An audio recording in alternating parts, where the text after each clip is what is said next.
What's up, King? Hey, what's up, Mr. Hollis, man? What's going on, my brother? Hey, bro, it's an honor, dog. I can't even say it's just an honor, bro.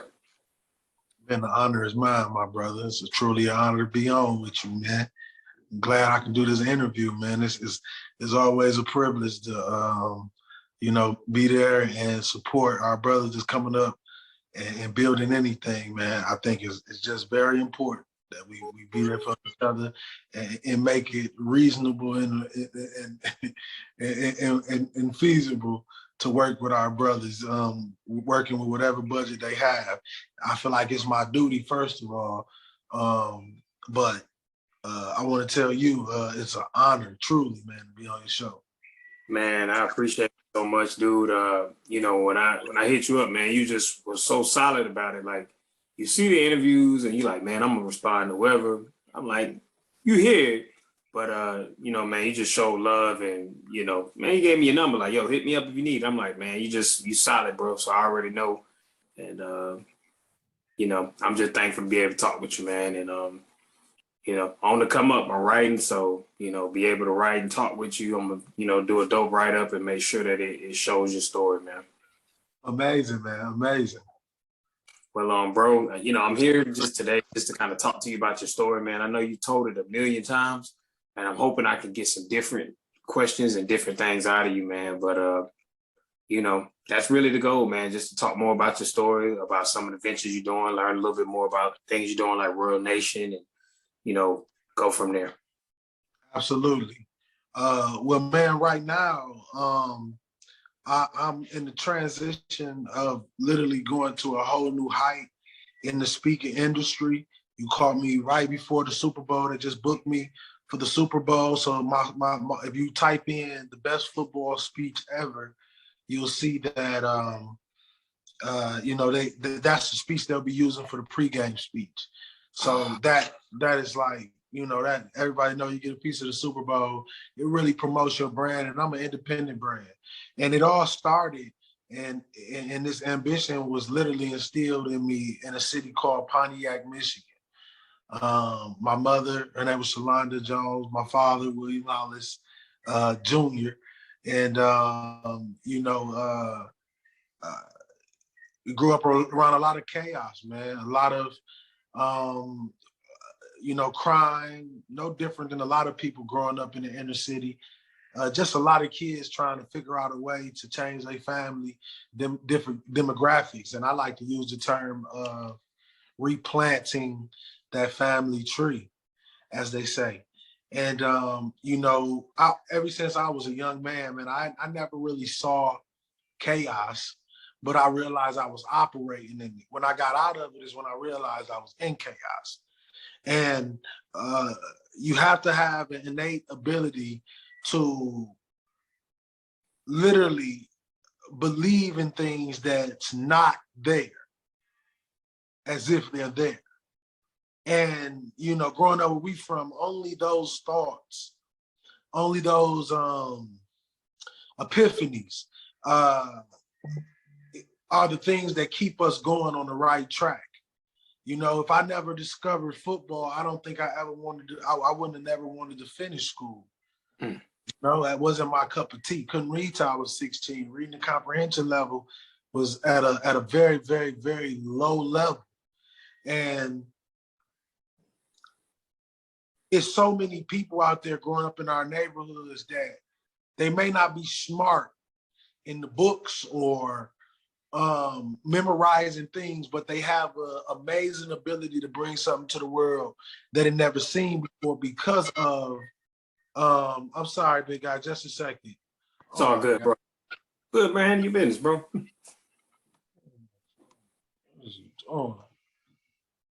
This is insane. But yeah, I'm sorry. You gonna be able to edit it? Nah, yeah, that's cool, man. Yeah, don't worry about it. I apologize. But yeah, they have an innate ability, man, to be able to succeed through any trials and tribulations. I realize this, King, that as a human being, we are all like a seed. But coming from where we from, we are seeds that have to water ourselves. So, to be able to water yourself, you can't really see anything. You just know that you got to keep watering, and hopefully that bud pop out of the ground. You know what I mean?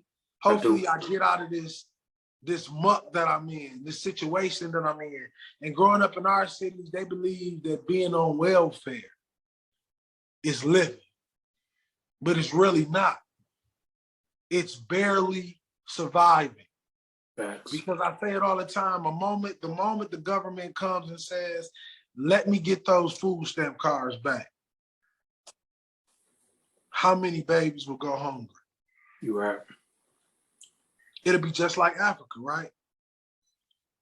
So when you look at that, why in 2022 are our people still in that type of position in the United States of America? All the Black millionaires, why are we still in that situation? Facts. It is disgusting to see. And the reason why, I grew past the story is because I'm in such a position of future leadership. And what I realize is, King, it's not about my story. The story is only a foundation that springs off from so much more. And I was able to take something that I had no idea what I was doing with it and turn it into something I never thought was possible. You gotta understand this.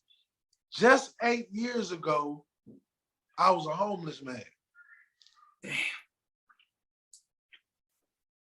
8 years ago.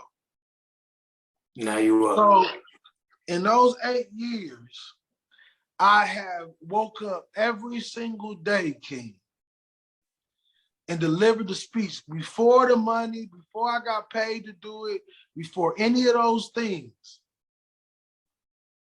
I had the privilege to go through the process. And let me say it again. I said I had the privilege to go through the process. I was listening to Miles Monroe yesterday, and he said, you're not a servant of God, you are a son and daughter of God. And when he said that, you got to understand the difference. I'm no servant. I am the son of God. What's the attitude that a young Black man has when his father is the man? He walks with that confidence, man, because he knows where the power comes from. Exactly. And what we got right now is a group in a generation of kids that don't know they have a father. That you're a son of God. Better than any man you can ever have in your life on this earth, my brother. So what I realize is I'm a man that God put his hands on, and I wasn't even ready for the position that he put me in. That's when I realized that God don't have to wait until you ready. Facts. He can make you ready. He can force you to be ready. He can leave you with no other choice but to be ready. And when it comes, you'll be ready. Every opportunity that comes your way, you will seize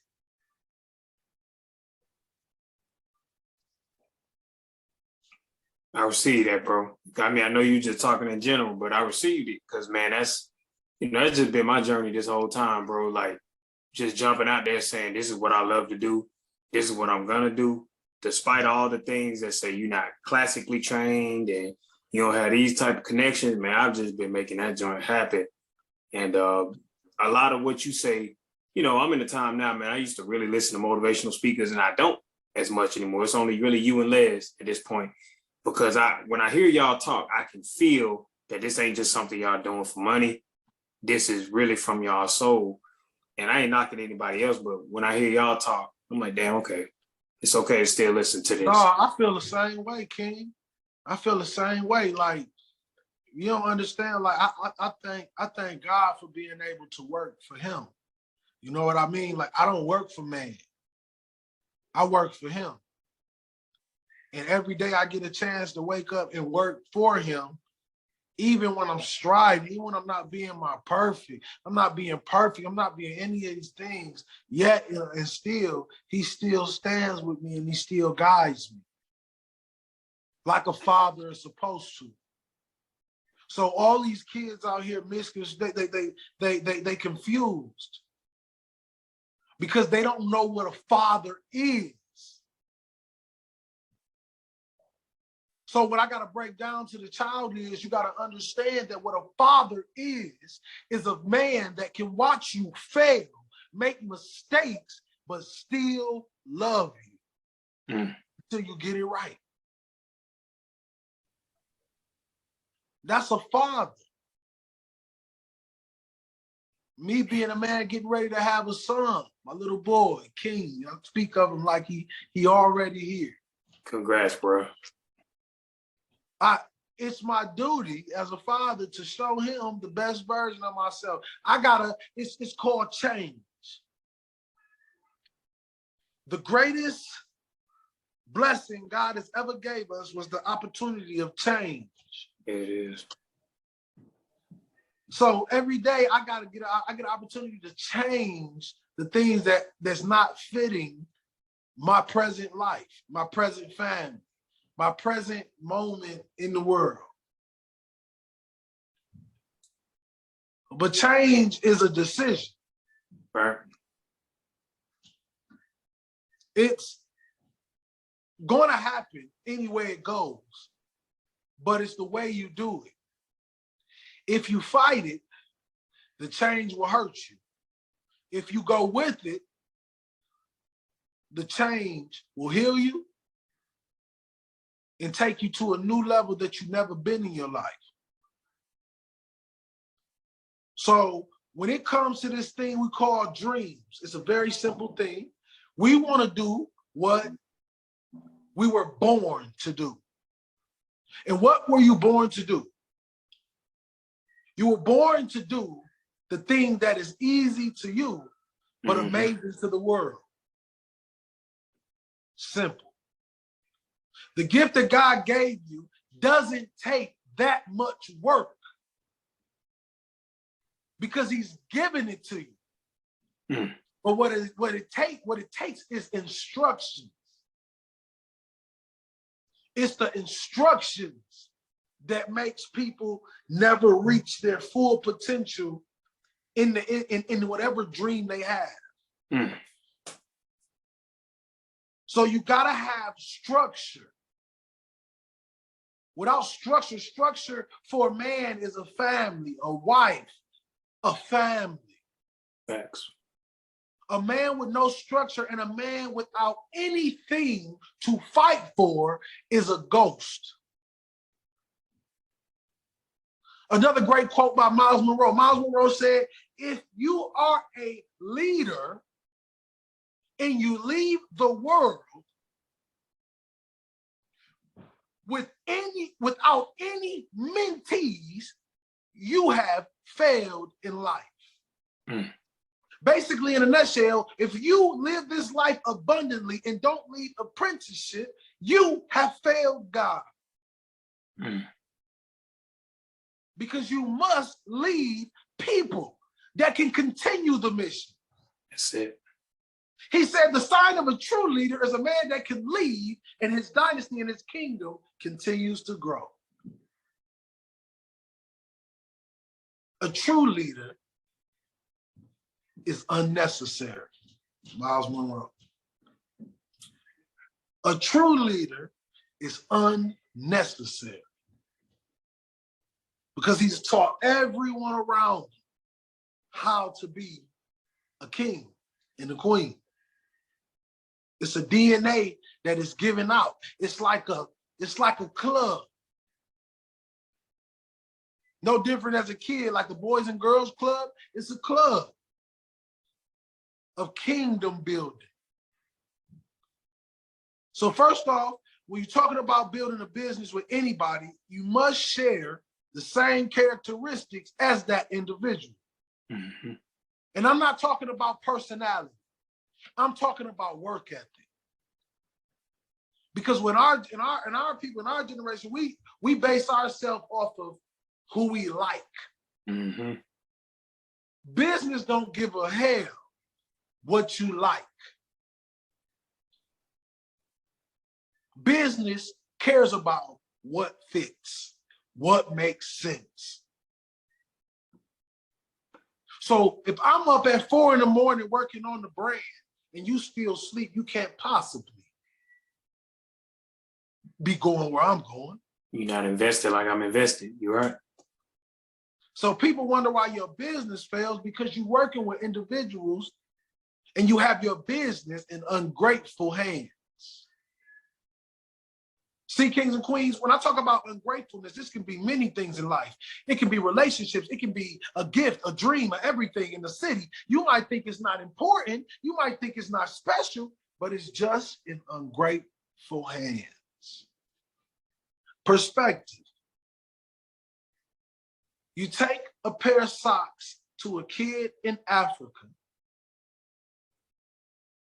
He's going to wear them, clean them, love them. You take that pair of socks to a kid in Atlanta, Georgia. They will throw it at the bottom of the pile and barely wear it. Perspective. Ungrateful hands. Remove.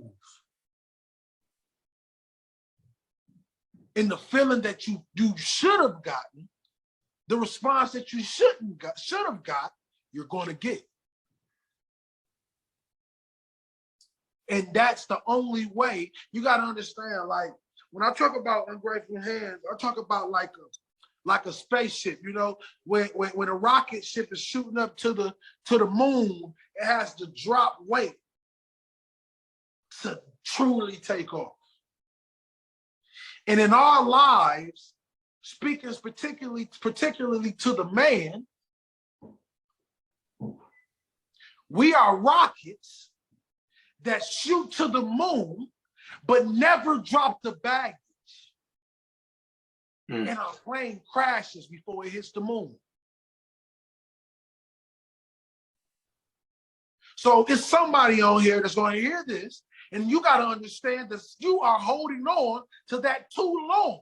You are breaking the stratosphere. You got to let the weight go in order for you to fly, to make it. And it all starts with removing yourself from ungrateful hands.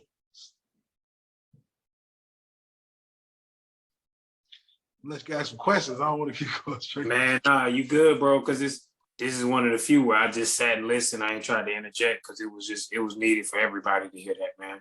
Most definitely. It's an honor, my brother. But I wanted to let you breathe and get some more questions in so we can go. Because I am a speaker, man. I whatever God fills me with, I got to talk about. Nah, I just feel like right now in the world, it's so much untapped greatness. Agreed. And it's so much greatness that will be buried, and the only thing that will remember them is the dirt that covered them. That's a scary thing. It is, man. And you know, I work in school, so I think about it and I see those faces when you're saying it, and I'm just like, man, they don't really have a full clue of who they could be and what their role is for the community. And if I don't sow into them, then that's a missed opportunity, and that's gonna haunt me on a larger karmic level. Like, I got to give them everything I got because I might be the only one. and I got to sow the seed because that seed could be the seed for the seed, you know? Absolutely. And us as a people, we have to understand this, man. We don't need no reparations.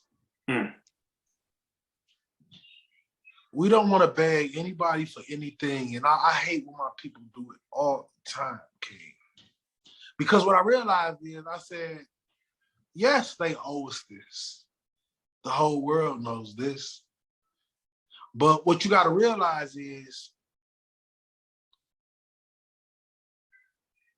when are we really going to put our faith in God? You see all the preachers and Christians, everybody talks about reparation, but where is your faith in God? Ain't that a part of the plan? You are. Where's your faith in God? You got to know, like, okay, look, I don't want your reparation. Just remove the debt of my people's lives. And we'll catch y'all motherfuckers in 2 years or less. Easily. So they talking about reparations. Remove the debt. Fuck your reparations. Facts. Just remove my debt number. I got it from here. That's what I'm talking about. Millions of Americans with medical bills through the roof.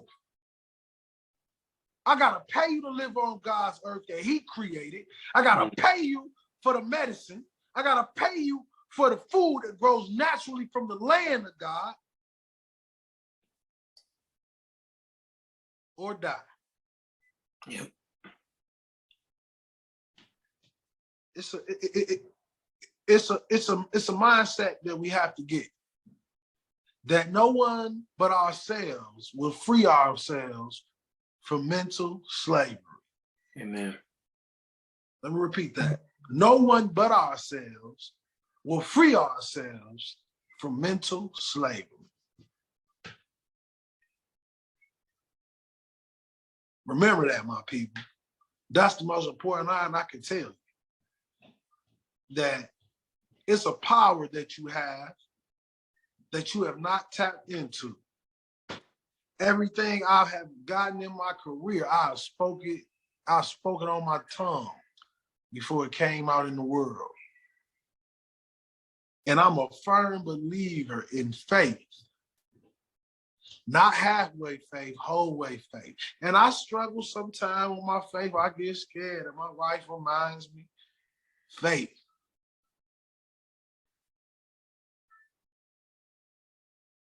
And it happens just as He says. So once you understand that, going into that, talking about my wife, the woman. Facts. I judge a man on how he treats his queen. It'll tell you everything about a man. Because you got to think about this. In a relationship, in a business relationship, you have people that will love you and be grateful for you at that moment to close the deal. Mm-hmm. It's like a relationship. And then when you're in bed, you switch up your ways. Mm-hmm. So when we're talking about the woman is the spark plug to everything. But it's not just any woman. It's the woman that feels her job is to stand by you. There it is. And be your helpmate. There it is. If a woman doesn't love your dream as much as you love your dream, as the leader and the provider, that relationship can never work. They say love and harmony. What is the harmony? The harmony is the flowing of the relationships, the sharing of interest, basically us flowing down one river. One river. It's not 8 rivers, it's one river. So when when I found my wife, I realized that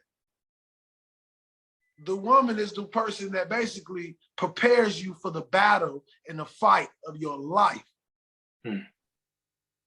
Just like when you think back in the Gladiator movies, you go back to all the movies, I'm a movie buff. You think about when the soldiers went and fought, nobody doctored on them until they got to their home, to their wives. Facts. They kept them alive long enough to get them to their wives.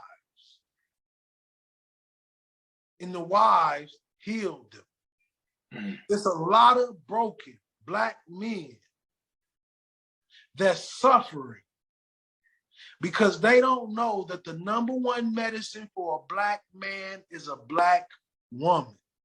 Amen.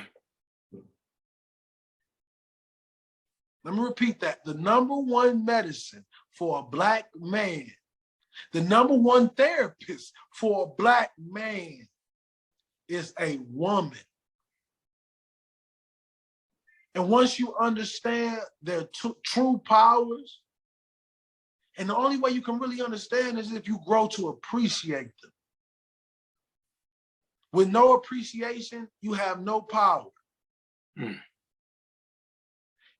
I realized that it ain't love if you ain't just thinking about her and you start to cry. You could be the biggest, toughest guy because what you're thinking about is my time is limited with the best love I've ever had in my life. That's love. It'll make you cry. Not because you broken up or they left you.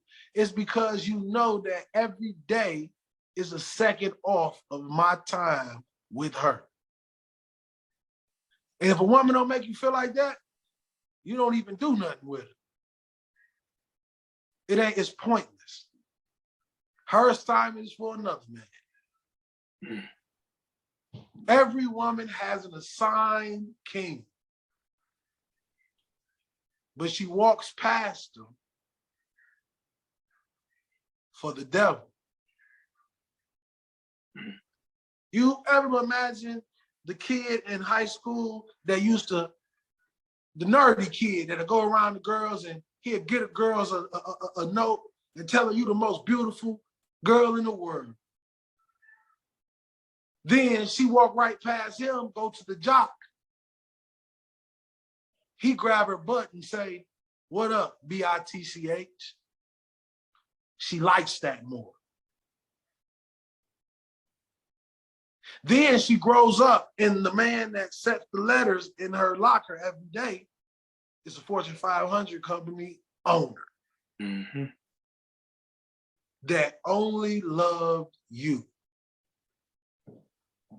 But you chose the job. Now you got 2 babies, no daddy, that nigga incarcerated.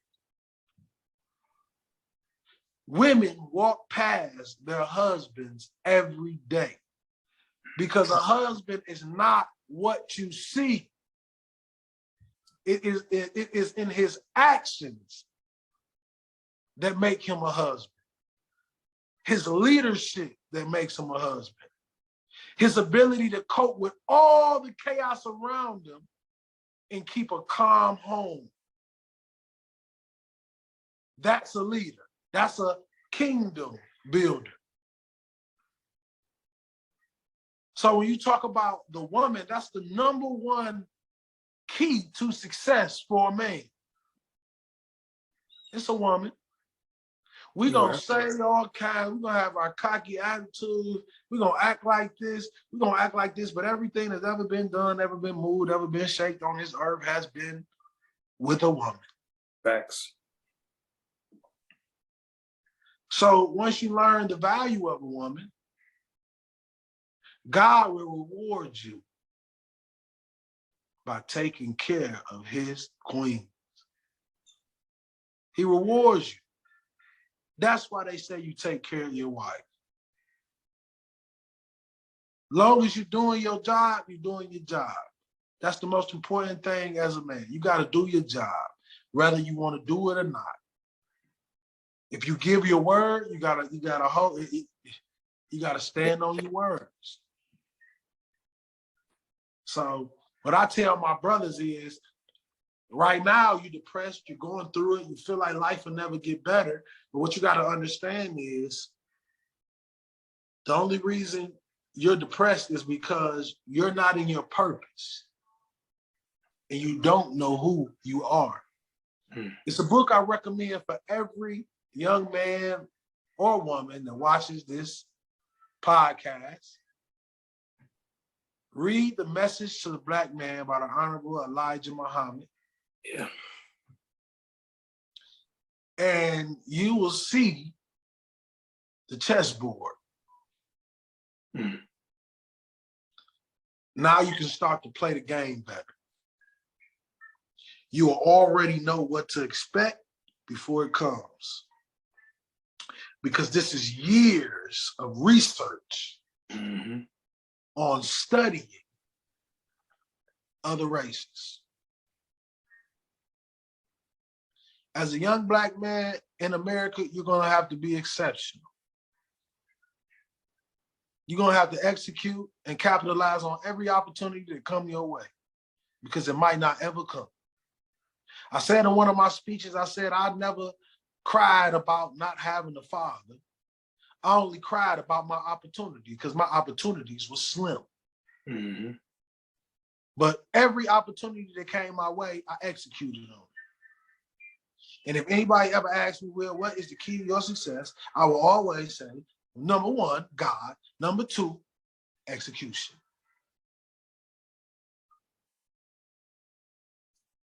God, instruction, execution. Sometimes God will give you a download. He'll give you his own instructions. He say, no, don't go that way, go this way. No, not that way, go this way. But God, it's so many going this way. Son, go this way. I got a shortcut. And when you talk about William King Hollis in my career, God gave me a shortcut.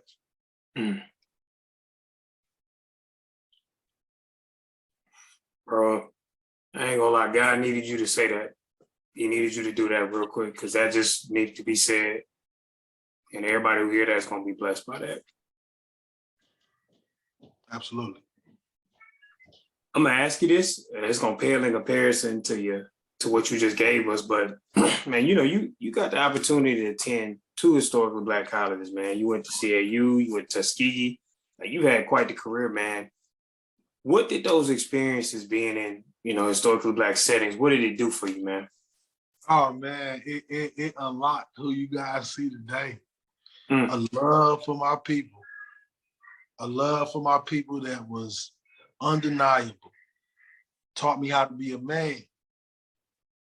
How to take responsibility for all my actions, not half of them. It grows you into a man. Most people that come off an HBCU campus, they come off that campus a woman, or you come off that campus of a man. And Tuskegee University is a very, very special university with a lot of our ancestors walking through it.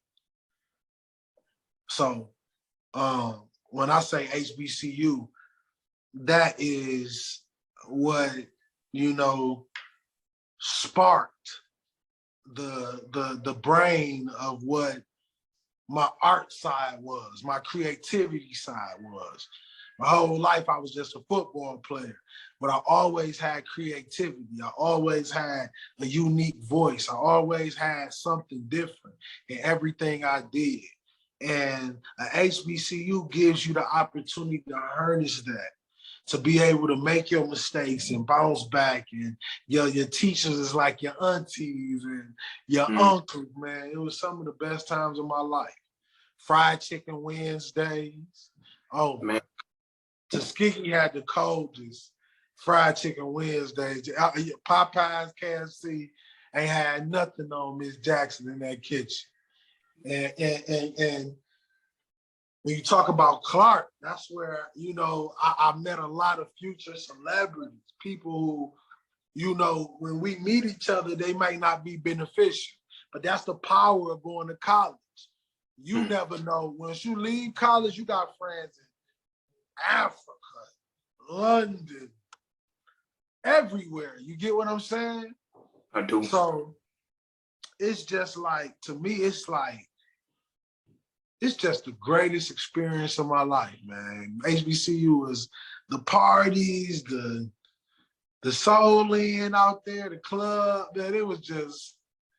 It was a great time for me, man. It was a really great time for me. And I went to Tuskegee. How I got to my first HBCU, I went to Central Missouri. I was down in Missouri. And I had beat one of their guys out the position, but he was a senior, but he had one of the head coaches that recruited him. So I beat him out, won defensive MVP in the spring, summer, all that stuff. So he kept saying he wasn't gonna start me. I'm coming out of junior college. So if you're familiar with junior college, you want to play right away when you get out of JC. Yeah. So I'm not coming up no bench for this boy. And he was like, okay, well, you might need to find a new school. I said, that's exactly what I'm gonna do. So I started calling around the conference. It was a powerful conference. So I started calling around school conference, and then he said, oh, don't think you're getting transferred to any of my schools. I'm sending you to the HBCU. Probably one of the most racist statements I probably ever heard in my life. But God was saying that was one of my biggest blessings. But so he connected me with Kelvin Powell. They ain't connecting with nobody. I sent out emails to HBCUs, and Kelvin Powell got my highlight tape from junior college. He was like, man, come out here. Come out to Atlanta, man. Come out here with your people. I fly in, they meet me at the airport in Atlanta, and my coach had the Benz. We drive you through Clark Atlanta campus. Then when I ride down the street, I see my cousin that's from Pontiac. My hometown. I'm like, oh, get out of here. This is a home. So I immediately, I was like, I got to Atlanta and just got straight to rolling. And man, I end up in 7 games, 87 tackles, 5 forced fumbles, 5 fumble recoveries, nominated for the D2 Heisman Trophy. And to go back to that story at Missouri, the real reason, I was a great athlete, but a lot of people ain't know in my whole career, I never knew how to read a playbook. I was an All-American. I never understood a playbook. Reading and comprehension. Remember I told you in the beginning? Yeah, that's right. So when I played football, I was an All-American off of memory. Like repetition. Like I know the name, I run the play so much, and I read guard. I was a linebacker, so it's guard to fullback. That guard pull, I'm shooting that guy. Guard pull away, I'm shooting this guy. I just used all visual and memory. And bro, I was All-American done there my whole career, and never know how to really read a playbook. It was, and I used that sport saved my life. That sport took me out of the trenches. So I believe my story is all praise to Allah. It's all praise to the Most High, man. You know, it's all praise to Him, because my story is crazy, man. Like, to be where I'm at right now, that's why I think that's why I'm so down to earth for my brothers that ask to interview me and work with me, because I think God He really helped. You know, I'm young. I get my cocky days when I'm feeling saucy and I'm feeling like I'm that guy that day. And my wife would get on me. I get like I'm in the NFL or something. And you know, but for the most part, God got a good grips on me. And like everybody out here listening, I'm an international speaker, but I'm a young man working on myself, building myself up, fighting off generational curses, you know, still building. And like I tell everybody, if they ever heard one of my first big speeches on Pain and Purpose, I said, when I was speaking to you, I was speaking to myself. The world was just happened to hear it. I was always speaking to myself. Every message you ever heard, I was speaking to myself, King. I'm thankful that you were speaking to yourself and we got to hear it, though. You know what I'm saying? Absolutely. And through speaking to myself, I saved so many, bro. That's why I can't never really look at my people and say fans or act crazy or bougie. Because, man, I could tell every fan, if you never listen to me, ain't no telling where I'll be, man. I might not even made it this far. It was just the support. You know, it's funny. Go ahead, man. What's up? No, it's you. No, I was gonna say it's funny you mentioned the support, man, because you know, I think about all your speeches, but of course I know the one that sticks out to you is the one you gave at reading at the high school, man. And you know, the question I want to know is, out of everything in that moment, I know you spoke to 5 kids. What part of that experience still sticks with you and you still walk with every day? Knowing that I'm working for God and that I can never get too famous and forget what my father started for me and the reason why he started this for me. Not for me to be the richest man in the world, but to help his people. I always remember that. Like when people ain't got enough money to pay for events, God say, go do that. Go do that. Like your interview, go do that. Talk to my son, talk to my daughters. Do that. Have not been good to you? Do that. Yes, my father, I'll do that. I'll do that. Much love too, and thanks to the Most High for connecting us. I surely appreciate it. It's all thanks to him. Thank him, King. He set this interview up. You're right. Let me ask you this, man. You know, we talk a lot about we kind of talked about the thing that derailed you from going to the next level, but I kind of want to know, man, because people don't see the other side of what arena football is like and the life of trying to get to the pros. How was your experience in arena football, and what are some moments and things that kind of stuck out to you through that whole journey? I mean, arena football was a great experience, man. It was you know, just a whole bunch of young kids hanging on to their career, to the game they love the most, game they've been playing since they was little kids. And it's a beautiful feeling to be in a house with all these guys, and we just laughing, we just being big ass kids, and you know, for the last time though, you know, that's almost how it feels. Like for the last time, like this is the end of the road of being irresponsible. And it scares some men. And some athletes don't recover. They don't recover that well after it. So the biggest thing arena taught me is to enjoy the moment. You know, just enjoy the moment of what you got. The players, the team, the trainers, the smell of the turf, the cleats, the shoulder pads. You miss it. The putting on all your sleeves and your socks before the game, listening to your favorite music. For us in the hood, bro, football is our first father to the fatherless. It really is, bro. Like that. Appreciate you. Yeah.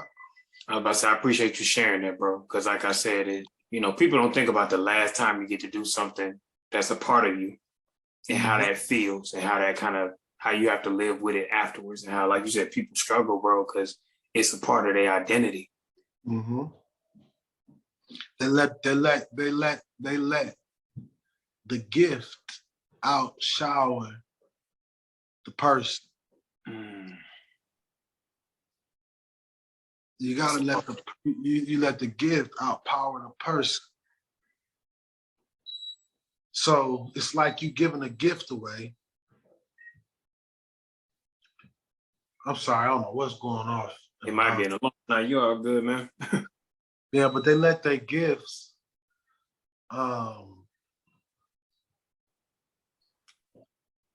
they let their gifts take over for the person that created that mustered up the strength to bring that gift to the world. So when you die, nobody really would know you. They just know your gift. Mm-hmm. That's something you said right there, because that ain't what we think about. We identify people by their gift, and their family identify them by the person. I was nobody but God because I was so distracted. Nah, it's cool, and that's why How we I got that out, that was so distracted. it's cool. We had to push through it because I know where you were going with it. I felt it. Absolutely. Let me ask you, because you mentioned the gift. It's a good setup, man. The best gifts come from the bottom of the tree. You know, I guess I want to know the inspiration behind the saying, and what was the goal when you wrote the book? Well, the best gifts come from the bottom is something that analogy that I thought about when I was at the bottom. And as I started to climb to the top, I started to appreciate the bottom. I started to realize every time I got higher and higher in the industry, I was like, I came from the bottom. Mm. I'm one of the best gifts, and I'm from the bottom. And then I started thinking about all the other great individuals that lived on this earth and existed. They all came from the bottom. The Oprahs, everybody that come from that came something. They came from the bottom. The Ray Charles, they came from the bottom. Michael Jackson, they came from the bottom. So that's what it means when I say the best gifts come from the bottom. And when I dropped the book, I just wanted everybody to know that they are the gifts at the bottom. You are the gifts at the bottom. Think about it. On Christmas Day, we got to walk downstairs or down the hall. And we got to, before we get our gift, we got to bend our knees and grab that gift at the bottom. It's a reason why in cereal boxes, if you ever look at everything substantial, it was always at the bottom, at the popcorn bag. Yep. Always at the bottom of the bag. That's a symbol that God shows us, bro. Man, I had to ask you about it because it was such a dope analogy, man. And it just made me think, because like you said, you can't really get anything in this life. It's a exchange. You got to give it to get it. And it's going to involve some type of struggle. It's going to have to involve you getting it from the bottom. Every time. Look at the gumball machine. Right out the bottom. They could have made it come out the side or this side, but it's right at the bottom. A soda machine, a snack machine, bottom. Snack is the gift. We reach at the bottom. Everything starts from the bottom. A seed. There it is. Starts at the bottom. Everything starts from the bottom, my brother. Bro, let me ask you in that same vein, like, you've done albums, you've done speeches. You know, at this point, I guess the question will become, what's next? Like, are you going to do an audio book, or what's the next goal for you? What's next for me? I'm going to take acting classes. Oh, shoot. I'm going to start doing some acting classes. Something I want to do in 2023. I ain't even told my wife that. She's probably upset I said that. But I do want to do some acting classes. Just focus on that fitness. Weight and shape. I got a new album that I'll be working on, a major album where it's basically I'm definitely going to be doing a rap album. Every label wants me to do some type of album where it's not just like, people got to understand, I'm freestyling speeches. All it takes is for me to rap it. My voice is going to always be my voice. It's always going to sound the same. So it's so much stuff. I'm getting pulled in so many directions as far as growth. Obviously, we got the Super Bowl. We got NBA All-Star Weekend. I'll be the MC of the All-Star basketball game down in Utah, and the Super Bowl in Arizona, baby, where y'all see the King front row live. Salute, G. Sunday, man. Yeah. Salute, bro. Yeah. And I gotta say this. I love you, King. I say that all the time for my son here. So when he watches daddy interviews, he know I love him before anything. So I love you, King. Bro, salute to your success, man, because You earned it, bro. You earned it. And you done all the platforms at this point, man. You know, you done it. You done a lot. And this ain't even your peak. So the question I ask, and I guess it's the question everybody wants to know, like, what does success look like at this point in your career? Family, my son, my daughters, my wife, my home, family, all the other stuff, make history around the world, nothing compared to my family. Respect. Respect. Yeah. Like the saying, you don't want to be a public success and a private failure. You know what I'm saying? Nah, never that. I feel like I can't be successful without my family. Facts. Yeah. I guess at this point, the only other thing I could ask you, man, is, you know, because you kind of given everybody everything they've come to hear from you, man, you know, what would be your parting words to people that are listening or watching this? I want my parting words would be, ladies and gentlemen, live full and die empty. Live full and die empty. Leave all you got on this earth, because this is the last one. For real. Go after it.